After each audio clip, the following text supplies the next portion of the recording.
Hello everyone, as you know I am Paul, your e-hobby guy, and today's video is going to be the first of a 7-part video series on logic gates. And today's video is going to be on the AND logic gate. Each logic gate has its own symbol. The symbol for the AND gate looks like this. As you can see, an AND gate has 2 inputs and 1 output. The inputs can be labeled A and B. The output can be labeled O or anything else you'd like it to be. Well, the first question is, what are logic gates? And the second, what do they do? As to the first question, what are logic gates? Well, simply put, they are semiconductor components. They can come in IC form like this. I am going to use basic transistors to construct each one of these gates. You can even construct these gates using all NAND gates, for example. And so there are many forms in which they can take. As to the next question, why do we use them? I'm going to jump over to the whiteboard.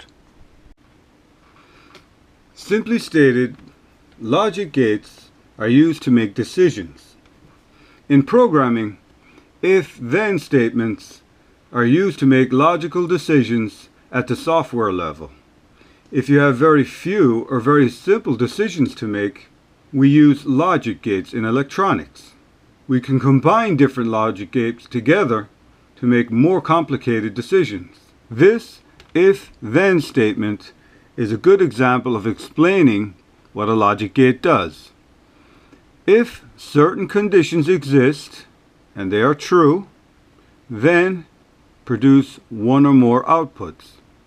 So again, if one or more conditions are true, then produce one or more outputs. For example, a very simple everyday life logical decision could be, if it is raining outside is true, then bring an umbrella.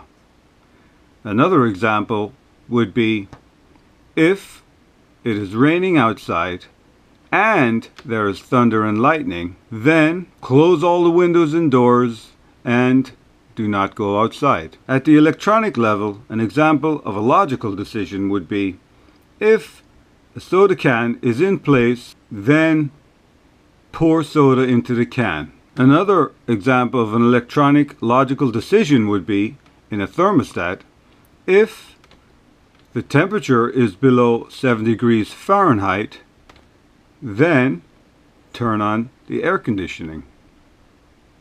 For logic gates, all possible combinations of the inputs are predetermined and are detailed in what's called the truth table. Now, the truth tables make reference to zeros and ones. A 0 is also referred to as being low, or 0 volts. A 1 is also referred to as being high.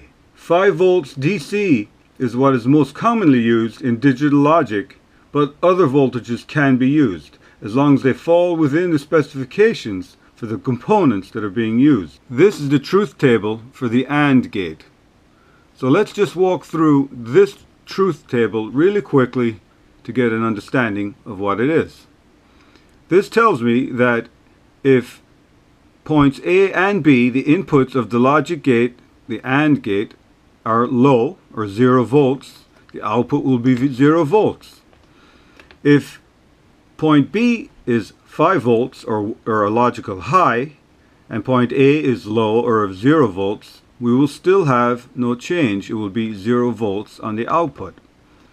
Similarly, if point A is high, point B is low, our output will still be low. And as you might have guessed, for the AND gate, both A and B must be high to get a logical high on the output side, a 5 volts DC on the output side. Here is an AND gate schematic using 2 transistors. The 2 transistors are being used in switch mode.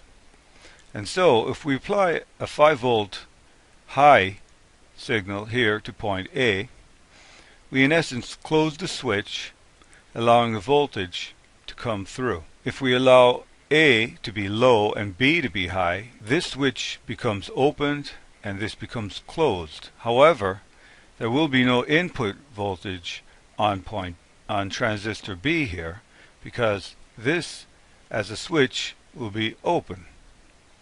And so in order for current to flow, we must provide high inputs to both A and B, closing both transistors, allowing current to flow through the circuit, and indicate to us here that there is a high with this LED. And so let's look at the build on the breadboard. So here is the AND gate breadboarded. We've got the two inputs, button A here and button B. Both buttons have 5 volts. They're both normally open, and when I press the button, I'm providing 5 volts to the input. This is for input A, this is for input B. And so for the AND gate, the output is here, and that's just a simple LED. This is the current limiting resistor for that LED, which was not shown on the schematic. Here are the two transistors. And so for the AND gate, if both A and B are low, we can see that the output is low. If I press A high and B low, the output is low.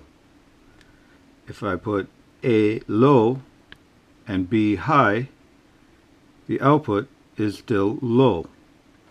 And you may have guessed it, again, if I put A and B high, let's look at the output goes high. So for buttons A and B, inputs A and B high, the output goes high.